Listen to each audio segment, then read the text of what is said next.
Iran అమెరికాల మధ్య యుద్ధం భీకరంగా జరుగుతోంది. 24వ రోజుకు చేరుకుంది ఈ రెండు దేశాల మధ్య యుద్ధం. అండ్ ఇజ్రాయెల్ అణు కేంద్రమే లక్ష్యంగా ఇరాన్ దాడులు చేసిన పరిస్థితి కనిపిస్తోంది. ఇరాన్ ఎక్కడా కూడా తగ్గడం లేదు. ఈ 24 రోజుల యుద్ధంలో ఎక్కడా కూడా తగ్గినట్టు కూడా కనిపించడం లేదు. మరోవైపు హర్మూజ్పై అల్టిమేటం జారీ చేశారు ట్రంప్.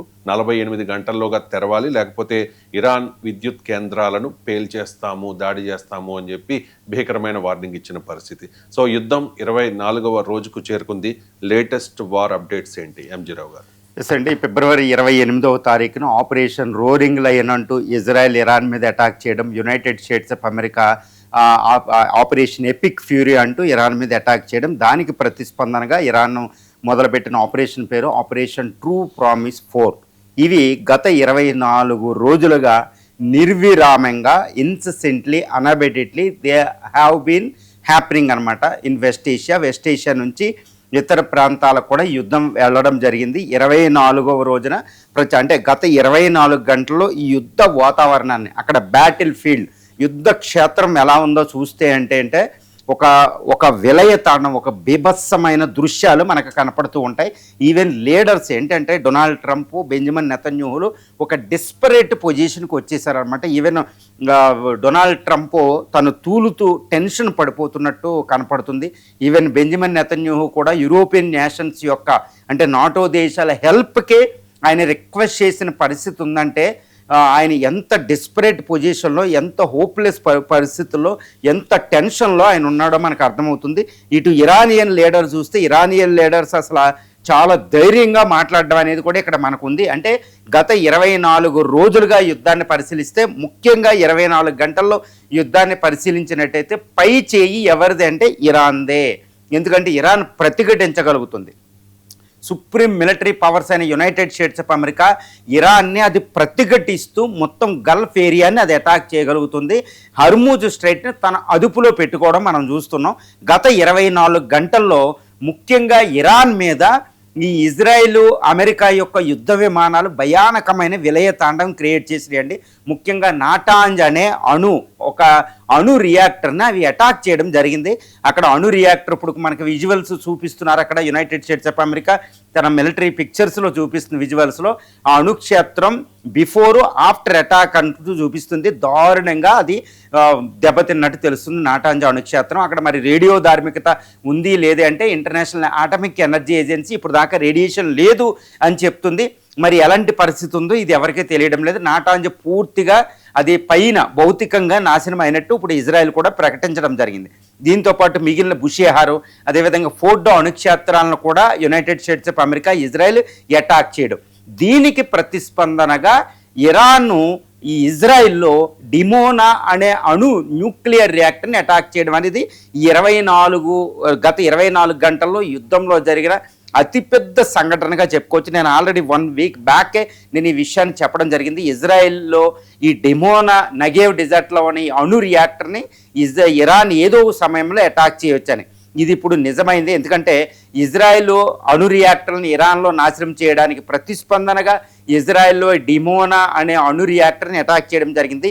ఈ డిమోనా, అరాడ్ అనే పట్టణాల మీద కొన్ని డజన్ల కొద్దీ మిసైల్స్, డ్రోన్లు అక్కడ పడినట్టు తెలుస్తుంది. ముఖ్యంగా డిమోనాని లిటిల్ ఇండియా అని పిలుస్తారు. అక్కడ 7,500 మంది ఇండియన్ జూస్ కూడా నివాసం ఉంటారు. ఇప్పుడు న్యూక్లియర్ రియాక్టర్ సమీపంలో ఇవి వెళ్ళినట్టు తెలుస్తుంది. అక్కడ కొంతమంది న్యూక్లియర్ సైంటిస్టుల ఫ్యామిలీలు కొంతమంది ఇంజూర్ అయినట్టు, కొంతమంది చనిపోయినట్టు మనకు తెలుస్తుంది. ఇప్పుడు ఈ అరాడు, అదేవిధంగా డిమోనా అంటే ఇజ్రాయెల్ యొక్క న్యూక్లియర్ రియాక్టర్ ఏంటంటే ఇప్పుడు Stockholm International Peace Research Institute ప్రకారం ఇజ్రాయెల్ దగ్గర 50 నుంచి 200 అణ్వాయుధాలు ఉన్నాయి. ఈ అణ్వాయుధాలు ఎక్కువ శాతం అణ్వాయుధాలను కూడా ఈ డిమోనా న్యూక్లియర్ సైట్ దగ్గరే స్టాక్ పైల్ ఉంది. ఎందుకంటే ఇజ్రాయెల్ అనేది చాలా చిన్న దేశం అండి. సుమారు 14,000 చదరపు కిలోమీటర్లు ఉంటుంది అనమాట. చాలా చిన్న దేశం. అక్కడ పెద్ద పెద్ద పర్వతాలు కూడా మనకి ఏం కనిపించవు. ఆ నగేవ్ డిజర్ట్ ఈ అణుక్షేత్రం దగ్గరే దాని యొక్క న్యూక్లియర్ మిసైల్స్ కూడా ఉన్నాయి. న్యూక్లియర్ మిసైల్స్, జెరిచో లాంటివి, తర్వాత వార్ హెడ్స్ ఉన్నాయి. ఈవెన్ తర్వాత దాంతోపాటు ఈ న్యూక్లియర్ రియాక్టర్ అక్కడే ప్లూటోనియం, యురేనియం రిలీజ్ అవుతే మొత్తం ఇజ్రాయెల్ యొక్క న్యూక్లియర్ ప్రోగ్రామ్ అంతటికీ కూడా అదే ఆధారం. దాని మీద ఇరాన్ని అటాక్ చేయడం అనేది అతిపెద్ద సంచలనం. వెంటనే బెంజమిన్ నెతన్యాహు కూడా చాలా ఆందోళనకరంగా మాట్లాడడం అక్కడ మనం చూస్తున్నాం. ఆయన ఆరోపణ చేశాడు ఏంటంటే ఇరాన్ మా సివిలియన్స్ని టార్గెట్ చేస్తుంది, మా న్యూక్లియర్ ప్రోగ్రామ్ని టార్గెట్ చేస్తుంది. దీన్ని ఇరాన్ను ఒక రకంగా సెటైర్ చేయడం జరుగుతుంది. మరి మా మీద వేసినప్పుడు ఏంటి, మా లీడర్ని చంపినప్పుడు ఏంటి అన్నట్టు ఇరాన్ మాట్లాడుతుందన్నమాట. అంటే ఏంటి, ఈ 24వ రోజుకి ఈ గత 24 గంటల్లో ఈ యుద్ధం తారాస్థాయికి చేరింది. అంటే రోజుకి తారాస్థాయికి చేరడం చూస్తున్నాం.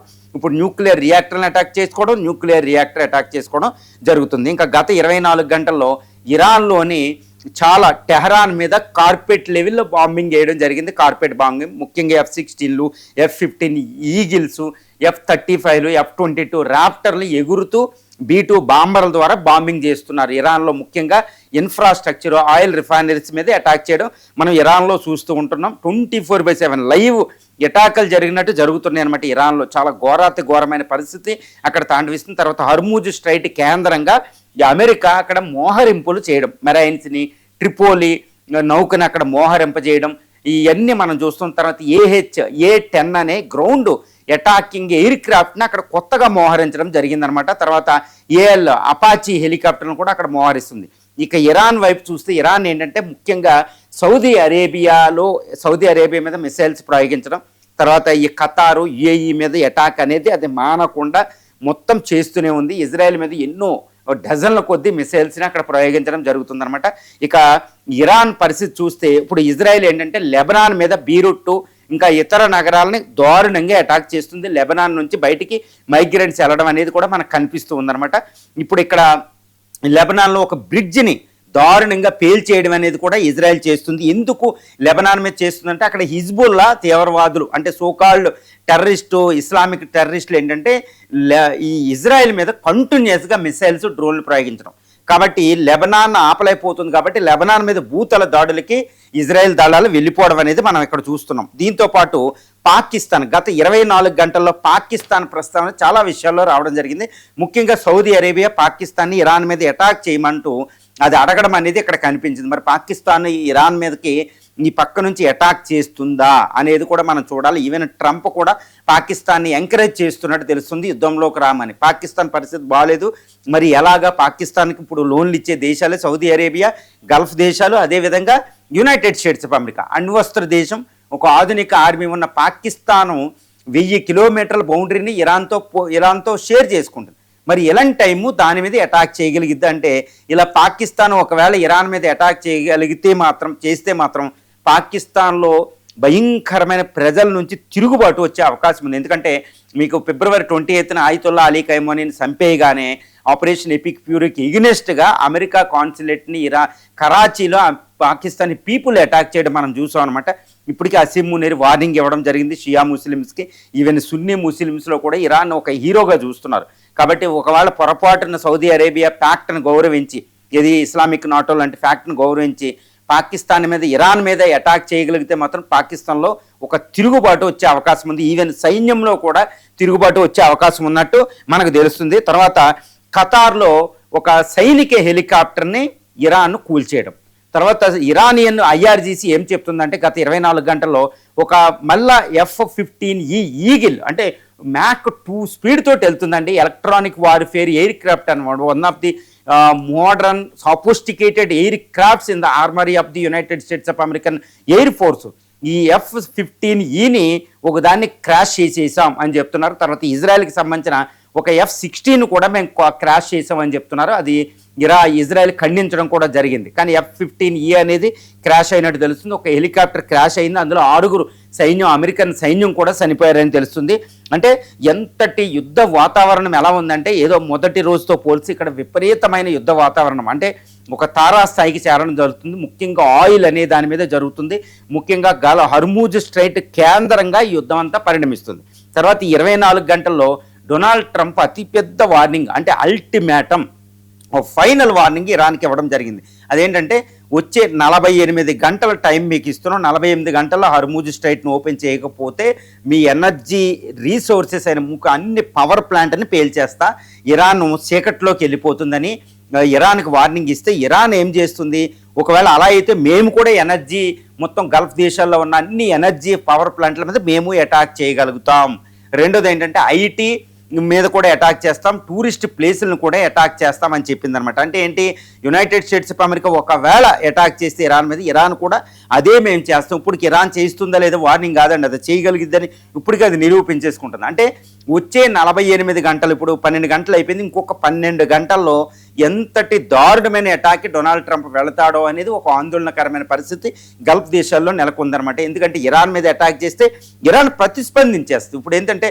బుషేహార్, నాటాంజ్ అణు రియాక్టర్ల మీద అటాక్ చేస్తే మొత్తం డైరెక్ట్ ఇజ్రాయెల్ డిమోనా అణు రియాక్టర్ని అటాక్ చేయడం జరిగిందనమాట. అంటే ఏంటి, ఒక మళ్ళా 12 గంటల వ్యవధిలో, ఇంకొక 12 గంటల వ్యవధిలో it will be plunged into more and more, అంటే ఇంకా ఎక్కువ తారాస్థాయికి యుద్ధం చేరబోతుంది అనేది మనకు అవగతం అవుతుంది. ఇప్పుడు ఇంటర్నేషనల్లీ కూడా ఎన్నో దేశాలు ఇరాన్ని హర్ముజ్ స్ట్రైట్ని ఓపెన్ చేయమని చెప్తున్నాయి. హర్ముజ్ స్ట్రైట్ని ఏంటంటే పాక్షికంగా ఇప్పుడు ఓపెన్ చేసినట్టు తెలుస్తుంది ఇరాన్, ఇంతవరకే ఉంది. కానీ యునైటెడ్ స్టేట్స్ ఆఫ్ అమెరికాలో డొమెస్టికల్లీ ఆయన మీద తీవ్రమైన వ్యతిరేకత అనేది కనపడుతుంది, ఇరాన్లో ఐక్యత కనపడుతుంది. ఈ విధంగా 24వ రోజున గత 24 గంటల్లో ఈ యుద్ధం తారాస్థాయికి చేరిందని చెప్పొచ్చండి. ఇంకా ఇది వచ్చే కొన్ని గంటల్లో మరొక స్థాయికి చేరిపోబోతుంది. ఎందుకంటే యుఎస్ ప్రెసిడెంట్ ఎట్టి పరిస్థితుల్లో ఇరాన్ మీద అటాక్ చేయబోతున్నాడు, అది హార్ముజ్ స్ట్రైట్ ఓపెన్ చేయలేదు కాబట్టి.